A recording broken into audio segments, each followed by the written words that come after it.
Assalamualaikum warahmatullahi wabarakatuh. Salam Om Swastiastu, Namo Buddhaya, salam kebajikan, salam sejahtera bagi kita semua. Sebelumnya, terima kasih kepada Profesor Dr. Yah Yulistiorini MSI selaku dosen pengampu mata kuliah Manajemen Pemasaran Jasa kelas B. Kami dari kelompok 5 yang beranggotakan M. Iqbal Rajaya, saya sendiri Ginta Ali Fikri, Farel Pradipta Putra, dan Rizky Agung Dwi Prastia yang akan membawakan materi yaitu pengembangan jasa baru. Yang dimana dalam materi pengembangan jasa baru ini ada beberapa subbab yaitu pengertian pengembangan jasa baru itu sendiri, inovasi jasa, tingkatan inovasi jasa, dampak inovasi jasa, unsur-unsur rancangan jasa, tantangan eksternal pengembangan jasa baru, tantangan internal pengembangan jasa baru, adopsi teknologi baru, dan yang terakhir, implementasi 5 pendekatan pada sistem jasa. Baik, untuk yang pertama, penjelasan mengenai pengembangan jasa baru itu sendiri. Jadi menurut Kotler dan Keller pada tahun 2016, pengembangan jasa baru adalah proses menciptakan dan mengembangkan jasa baru yang dapat memenuhi kebutuhan dan keinginan konsumen, serta memberikan nilai tambah bagi bisnis. Dan menurut Ciptono, pada tahun 2018, pengembangan jasa baru adalah suatu upaya untuk menciptakan jasa baru yang belum pernah ada sebelumnya atau mengembangkan jasa yang sudah ada menjadi lebih baik, sehingga dapat memberikan nilai tambah bagi konsumen dan bisnis. Dan yang terakhir, menurut Lovelock dan Leach pada tahun 2016, yaitu pengembangan jasa baru ini adalah proses menghasilkan jasa baru atau memperbaiki jasa yang sudah ada agar lebih baik, dengan tujuan untuk meningkatkan kepuasan konsumen, menghasilkan keuntungan, dan meningkatkan keunggulan bersaing. Kemudian untuk selanjutnya itu ada inovasi jasa baru. Untuk inovasi jasa baru ini itu inovasi secara radikal yaitu ada tiga unsur yaitu pelayan baru, penjelasan dan juga contoh. Untuk yang pertama itu ada inovasi tinggi. Untuk penjelasannya yaitu jasa untuk pasar yang belum ditentukan itu biasanya didorong oleh teknologi informasi. Untuk contohnya itu internet banking Wells Fargo pada tahun 1995. Untuk yang kedua ada bisnis yang baru mulai. Untuk penjelasannya yaitu jasa baru pada pasar yang telah dilayani oleh servis sebelumnya. Untuk contohnya itu pada Mondex USA, anak perusahaan Mastercard internasional yang mendesain dan mendistribusikan kartu pintar untuk digunakan pada transaksi retail. Yang ketiga ada servis baru di pasar, yaitu penawaran jasa baru untuk konsumen dalam suatu lingkup pelayanan tertentu. Untuk contohnya itu ATM bank pada Starbucks Cafe. Dan untuk inovasi secara bertahap, incremental, yaitu ada perpanjangan ini jasa, yang dimana itu penawaran jasa seperti menu baru, rute baru, dan lain-lain. Untuk contohnya, yaitu kelas utama pada Singapore Airlines Transit, menggunakan suatu ruangan atau lounge yang berbeda dengan penumpang dari kelas lainnya. Yang kedua itu ada pengembangan jasa, pengembangan jasa yang sudah ada. Jadi pengembangan jasa yang sudah ada itu dikembangkan. Untuk contohnya itu Delta Airlines menggunakan alat distribusi mirip ATM kepada para penumpangnya. Yang ketiga itu ada perubahan gaya jasa. Perubahan tampak keluar dari pelayanan untuk mengantisipasi perubahan pada persepsi, sikap, dan emosi para konsumen. Ini contohnya ada pada rumah duka seperti Calvary Mortuary do LA mengecat fasilitasnya dengan warna yang lebih cerah. Pelayanan bunga secara keseluruhan menambahkan lebih banyak penerangan dan jendela. Baik, untuk selanjutnya akan dijelaskan oleh rekan saya. Baik, terima kasih kepada Genta. Di sini saya akan menjelaskan tentang dampak inovasi jasa. Yang pertama ini ada efek proses bisnis. Dalam level ini membahas dampak pada proses internal bisnis atau kapasitas penyediaan jasa atau biaya internal atau juga produktivitas, fleksibilitas, reduksi resiko. Lalu yang kedua ini ada efek kapabilitas. Di sini dalam kategori ini mencakup dampak pada pembelajaran, learning atau daya pertumbuhan karyawan atau kepuasan karyawan. Yang ketiga ini ada efek relasional. Dalam kategori ini didasarkan pada dampak nilai konsumen atau kepuasan konsumen, loyalitas konsumen atau lock-in efek serta hubungan mitra bisnis serta kualitas jasa. Yang keempat ada efek finansial. Dalam kategori ini mencakup dampak pada kinerja finansial secara umum, market share atau penjualan jasa baru serta penjualan jasa yang telah ada. Yang kelima ini ada efek kompetitif. Dalam kategori ini didasarkan dampak pada posisi persaingan atau kemampuan untuk bertahan, pencipta pasar baru untuk kinerja strategik. Next slide. Selanjutnya ini ada unsur-unsur rancangan jasa. Yang pertama itu ada tangibles, yang artinya itu unsur fisik yang dapat dilihat serta dirasakan atau disentuh oleh pelanggan. Contohnya tuh seperti tampilan ruangan, logo, atau brosur. Yang kedua ini ada reliability. Di sini yaitu kemampuan untuk memberikan layanan yang dijanjikan secara konsisten dan dapat diandalkan. Yang ketiga itu ada responsiveness. Di sini artinya itu kemampuan untuk memberikan layanan yang cepat dan tanggap terhadap kebutuhan pelanggan. Yang keempat itu ada assurance atau juga artinya jaminan. Artinya di sini juga kemampuan untuk membuat pelanggan merasa aman dan yakin bahwa layanan yang diberikan berkualitas dan terpercaya. Yang kelima ini ada empati. Empati ini artinya kemampuan untuk memahami dan merespon kebutuhan dan keinginan pelanggan dengan baik. Yang keenam itu ada proses. Proses yang digunakan dalam memberikan layanan kepada pelanggan termasuk prosedur pemesanan, pengiriman, dan pengembalian produk. Next slide. Maaf. Yang ketujuh ini ada people atau orang. Di sini ada orang-orang yang terlibat dan memberikan layanan kepada pelanggan, termasuk staff, manajer, dan karyawan. Yang kedelapan itu ada partnership, hubungan antara penyedia layanan dan pelanggan yang melibatkan kolaborasi atau saling pengertian dan komunikasi yang efektif. Yang kesembilan ini ada personalization. Artinya itu kemampuan untuk menyesuaikan layanan dengan kebutuhan dan preferensi individu pelanggan. Yang ke-10 ada innovation, yang artinya itu kemampuan untuk mengembangkan dan memperkenalkan layanan baru atau meningkatkan layanan yang ada serta untuk memenuhi kebutuhan pelanggan yang berkembang. Next slide. Akan dilanjutkan oleh teman saya. Baik, untuk selanjutnya di sini ada tantangan eksternal pengembangan jasa baru. Yang pertama ada perubahan kebutuhan pelanggan. Nah, ini perubahan kebutuhan dan preferensi pelanggan dapat membuat produk atau layanan yang sudah ada menjadi kurang relevan. Perusahaan perlu memahami kebutuhan dan keinginan pelanggan secara mendalam agar dapat mengembangkan produk atau layanan baru yang memenuhi kebutuhan mereka. Lalu yang kedua ada persaingan yang ketat. Persaingan yang ketat dapat membuat pengembangan jasa baru menjadi lebih sulit. Perusahaan perlu memiliki keunggulan yang unik dan memahami pasar secara mendalam agar dapat membedakan diri dari pesaing. Lalu yang ketiga ada perubahan teknologi.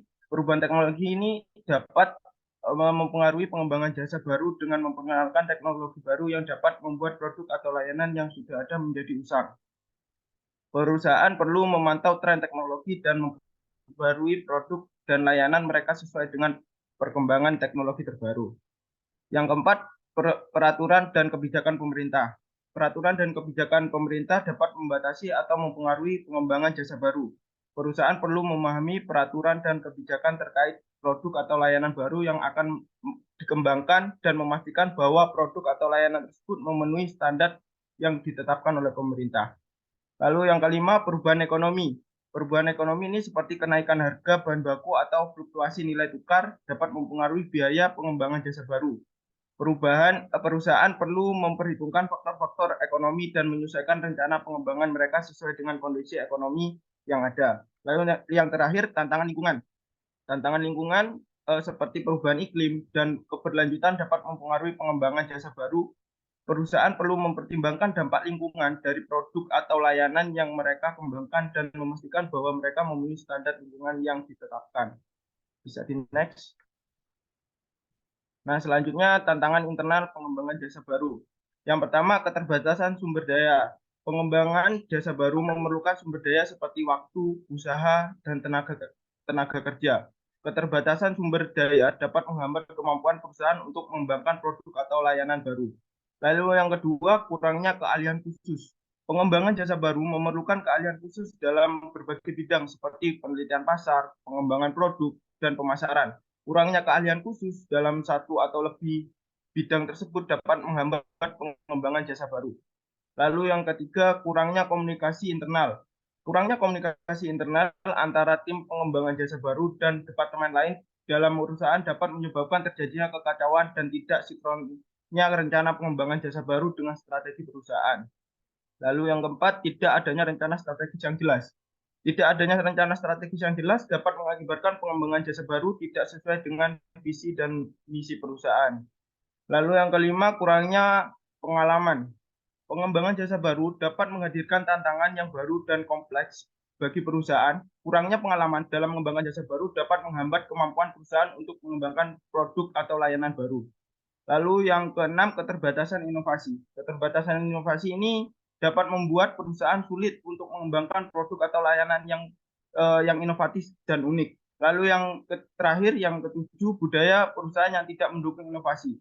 Budaya perusahaan yang tidak mendukung inovasi dan pengembangan jasa baru dapat menghambat kemampuan perusahaan untuk mengembangkan produk atau layanan baru yang inovatif dan unik.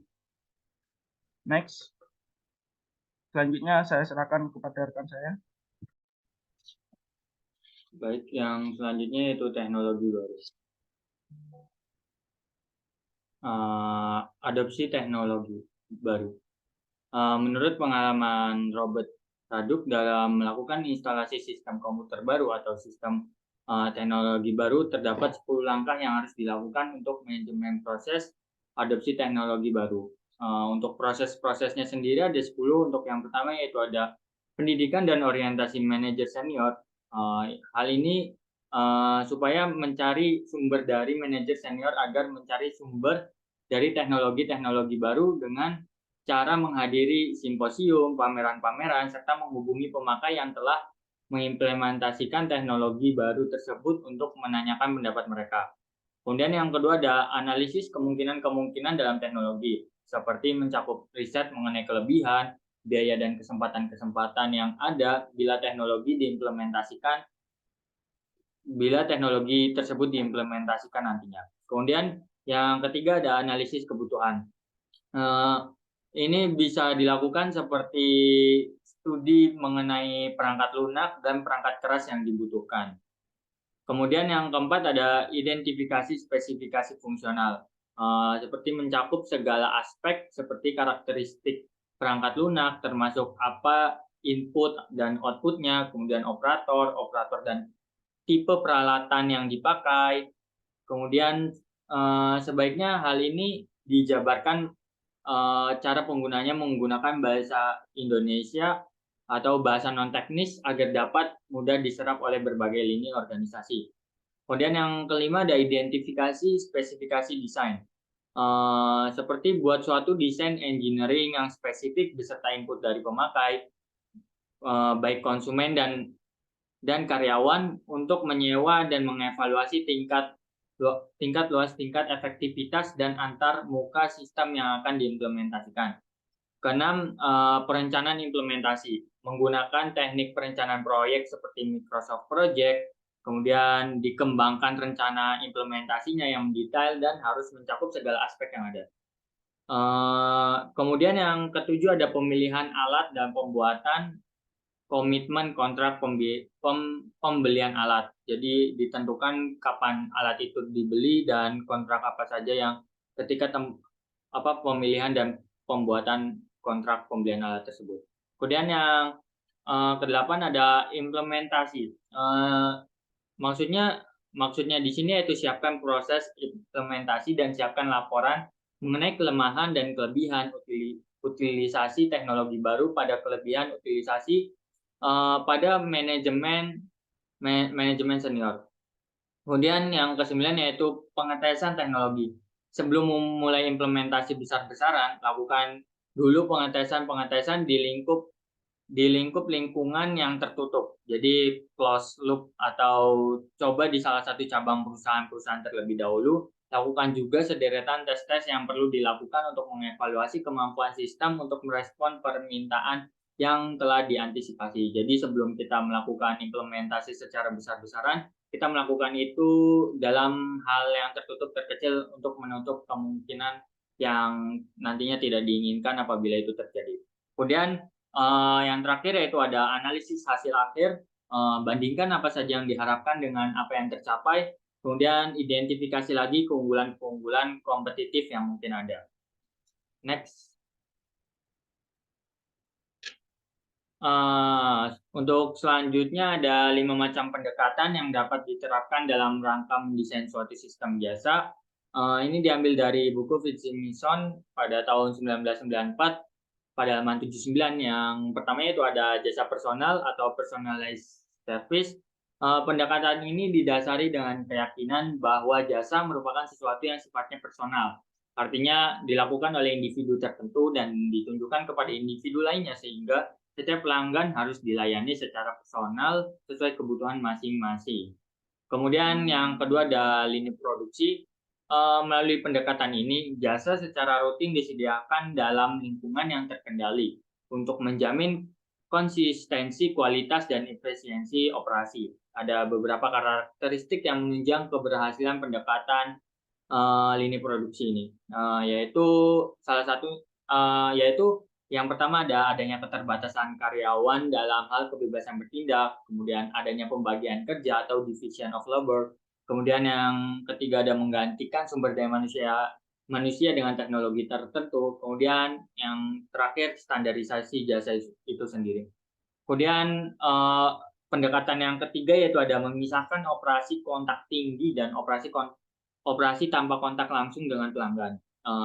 Untuk keberhasilan metode ini sangat tergantung kepada 2 faktor. Yang pertama, tingkat kontak dengan pelanggan. Yang kedua, pemisahan operasi kontak tinggi dan operasi tanpa kontak langsung. Kemudian yang pendekatan yang keempat ada partisipasi pelanggan. Secara umum ada 2 macam kontribusi yang dapat diberikan pelanggan dalam suatu sistem penyampaian jasa. Yang pertama ada menggantikan provider labor dengan customer labor. Yang kedua ada memperhalus atau mengurangi variasi permintaan jasa. Kemudian pendekatan yang terakhir atau yang kelima adalah swalayan atau self-service. Dalam pendekatan ini keterlibatan pelanggan sangat tinggi, pelanggan berperan secara aktif dalam proses jasa. Misalnya di supermarket, pelanggan membawa sendiri kereta dorong atau keranjang yang kemudian diisi sendiri dengan barang belanjaan yang dipilihnya dan rak-rak pajangan. Baik, saya kembalikan kepada moderator.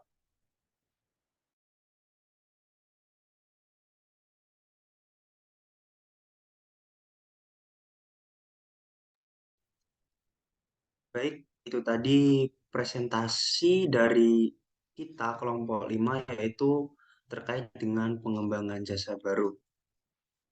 Mohon maaf apabila masih ada kekurangan dari kami dalam menyampaikan materi dan terima kasih.